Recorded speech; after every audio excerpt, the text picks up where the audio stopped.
te demandes pourquoi ta vie semble parfois si vide de sens, si tu te sens perdu, sans direction ou si tu as l'impression que tout ce qu'on t'a appris est une illusion, alors Nietzsche a probablement déjà vu venir ce moment. Ce philosophe avait tout compris sur la condition humaine, et même si ses idées sont choquantes, elles pourraient bien être ce dont tu as besoin pour comprendre ta propre vie.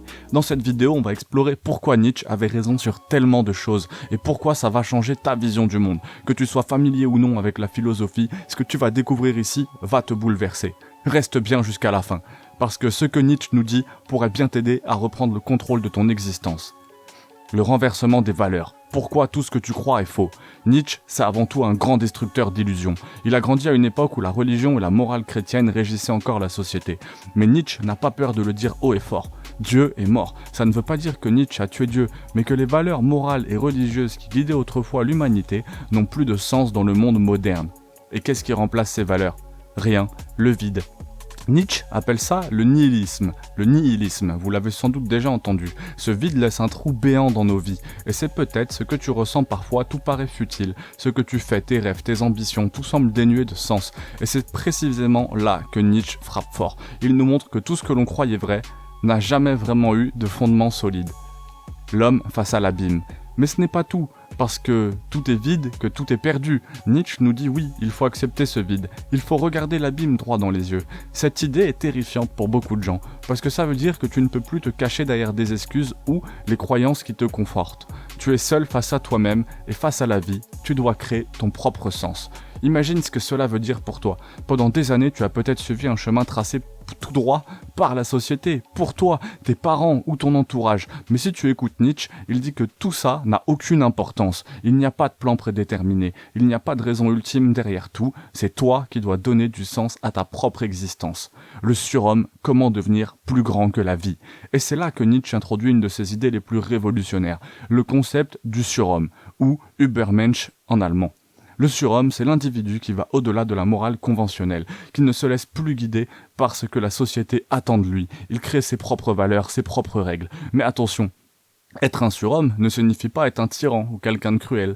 Au contraire, ça signifie être assez fort pour prendre en main sa propre destinée, pour se surpasser et atteindre un niveau d'accomplissement personnel qui dépasse la simple survie.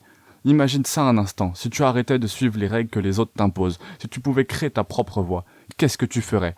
C'est ça l'idée derrière le surhomme, ne plus être esclave des attentes des autres, mais devenir un maître de toi-même. L'éternel retour. Es-tu prêt à revivre ta vie? Et si je te disais que tu vas revivre ta vie encore et encore pour l'éternité? C'est une autre des idées majeures de Nietzsche, l'éternel retour. Il imagine une situation où tu devrais vivre chaque moment de ta vie à l'infini dans un cycle éternel. Chaque choix que tu fais, chaque moment de bonheur ou de souffrance, tu devrais le revivre encore et encore. Pourquoi est-ce important ? Parce que cette idée te pousse à réfléchir à tes choix. Si tu devais revivre ta vie éternellement, est-ce que tu referais les mêmes choix? Est-ce que tu serais heureux de revivre les mêmes moments? Ou est-ce que tu changerais tout?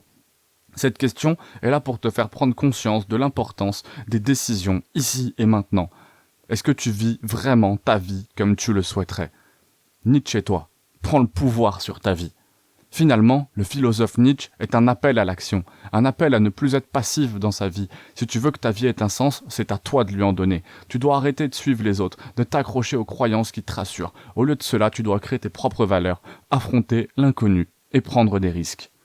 Oui, c'est effrayant, mais c'est aussi libérateur, parce qu'une fois que tu comprends que tu es le seul maître de ta vie, tout devient possible, tu n'as plus besoin de plaire, plus besoin de suivre des règles qui ne te parlent pas, tu deviens l'architecte de ton propre destin. Conclusion. Prends-tu la responsabilité de ta vie? Alors, es-tu prêt à devenir ton propre maître, à embrasser l'incertitude et à prendre le contrôle de ta destinée? C'est là tout le défi de la philosophie de Nietzsche, arrêter de se cacher derrière des excuses et prendre en main son existence malgré l'absence de sens prédéfini. Ce n'est pas facile, mais si tu oses, tu pourrais bien découvrir une vie bien plus grande et bien plus libre que tu ne l'aurais jamais imaginé. Alors qu'est-ce que tu choisis? La sécurité du conformisme ou la liberté effrayante d'un avenir que tu crées toi-même?